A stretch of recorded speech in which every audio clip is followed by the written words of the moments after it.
Hello everyone and welcome back to NRL Fantasy Analysis. In this video we're going to be talking about my round 10 team results, seeing how we went from there. So really good work from last week.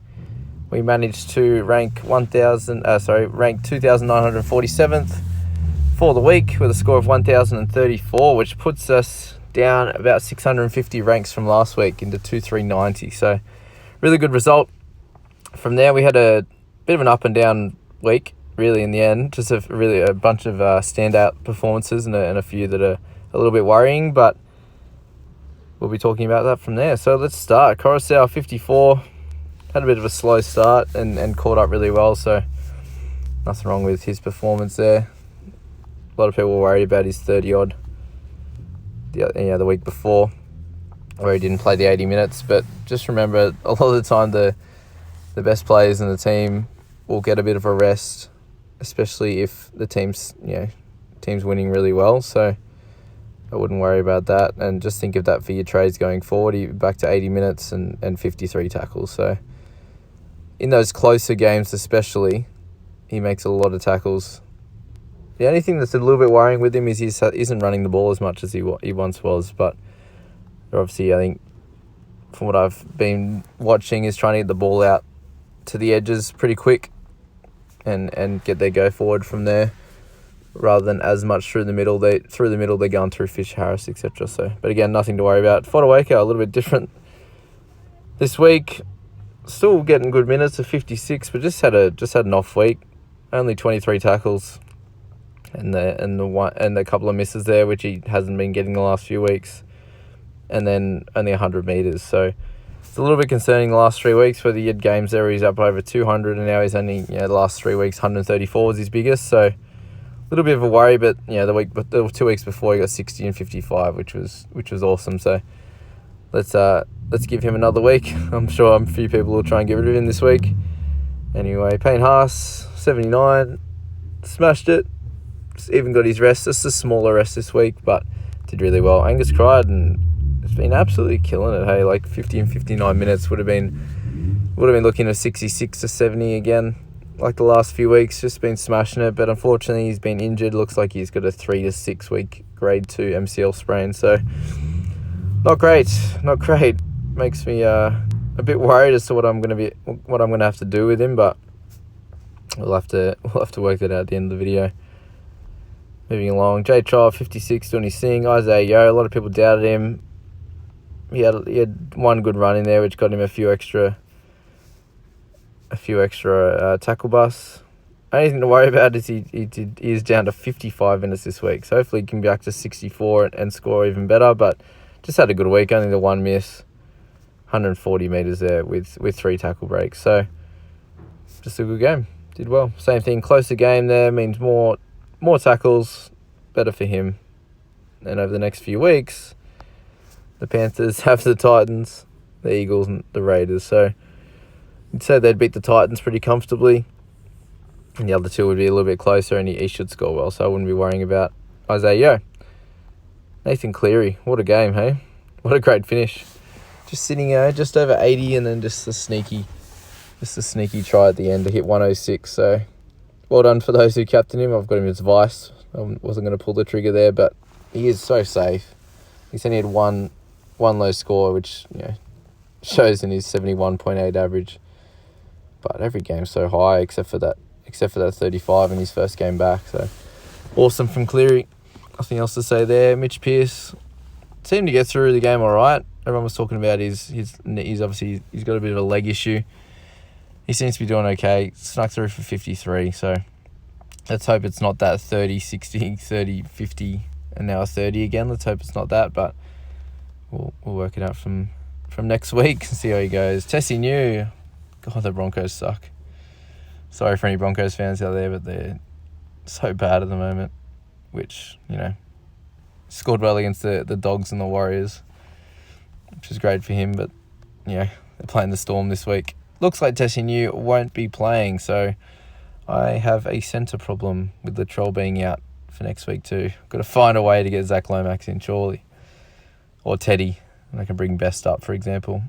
Stephen Crichton, getting a lot of ball at the moment. a lot of the attacks going through him.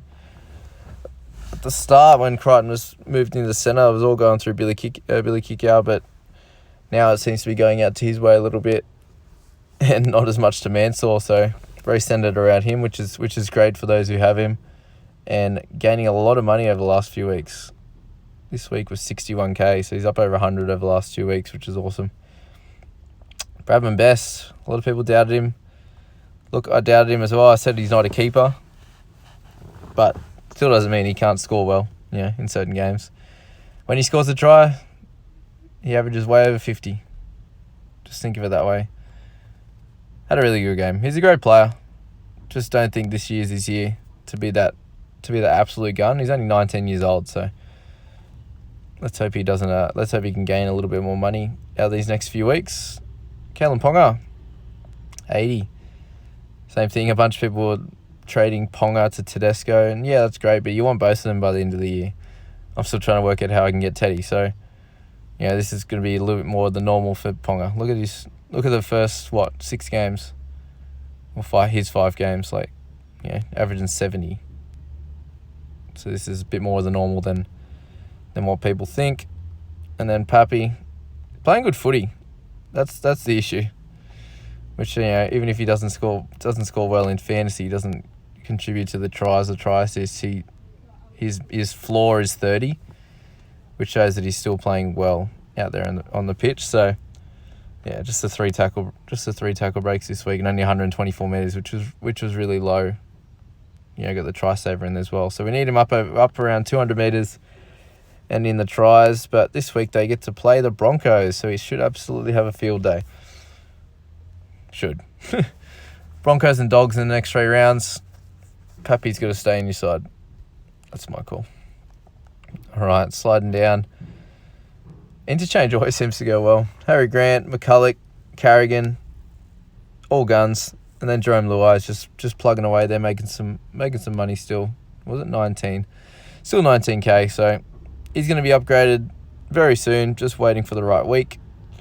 What I will say, I did manage to hold off on trades this week. I didn't make any, so I'm still sitting at 10, which I saw someone in one of the groups today who now has 4 trades left after this week. So fun. If I can sit around between 8 and 10 over the next few weeks, I think that'll be the smartest. If I can get to sort of around 13 with 8 to 10 trades, I think that'd be okay. Get to 16 with 4. That'll be my goal. So Kai O'Donnell, really good point per minute player, and he's just not getting the minutes. 25 and 26, just tackled really hard on the weekend. Looked like a good player, and then he's just not coming back on. So nothing we can do about that one. And then Hamisa had a really, really awesome solo try to get 58 and a price bump. So let's hope he gets a couple more of them, and maybe we can upgrade him eventually. That'll be the goal. So where my team's at for this coming week, I have a couple of issues. I have Angus Crichton, who's out. That's a lot of money. Tell you what, there's been some turnover in the front row, second row for me this year. It might even be, if 12's back, it could be just a straight swap for 12. That'd be ideal. And then I got Tessie New in my centres covering Latrell. Latrell's obviously out for 1 more week. Sounds like Tessie New's not going to be playing, according to the Broncos. So this might be an issue. Could be for this week. I'd like to just straight swap Crichton for a gun front row or second row. But I might have to use his money to bring in a Lomax or... the goal is not to make 2 trades and get me down to 8 already. So I could use his money to go to a Lomax and then upgrade someone next week, like a Jerome Luai, even Latrell or a Bradman Best, something like that. One of those guys in the 500k range to be able to bring back a gun second row or front row. That's what I'm thinking currently. Anyway, that's it for this video. Just wanted to give an update on my team. Much happier now than I was in, say, around 4, 5, 6. Team's coming together. It's just how it's gonna stay together with injuries, etc. over the next bunch of weeks. So hope you all had a good round 10, and we'll see you in the next few videos.